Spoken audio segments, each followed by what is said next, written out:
τι κάνεις? Κοίτα, εγώ ξυπνάω όσο νωρίς μπορώ. Πάω κατευθείαν για το καφέ τσιγάρο. Κατευθείαν, bro. Αυτό θα κρατήσει κανένα 2ωρο, 3ωρο. Και εκεί βαράω τα τηλέφωνα. Όντα, γιατί εμείς τρέχουμε και business στην Αμερική. Είναι λίγο δύσκολα. Πρέπει να κάνω αυτά που έχω στην Ελλάδα όσο νωρίς γίνεται.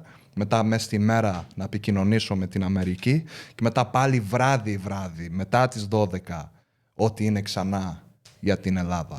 My boy, thank you for calling me, bro. Στην Αμερική τι active business υπάρχει τώρα? Business, bro.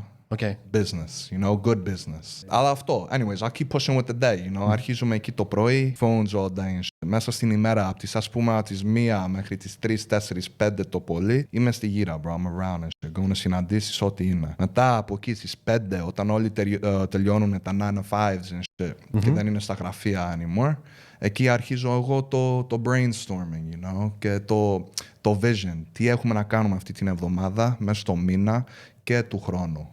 You know, I try to keep the vision in place, γιατί πολλοί τρέχουν και ξεχνάνε τι είναι το vision, το όραμα. Το όραμα για μένα είναι το πιο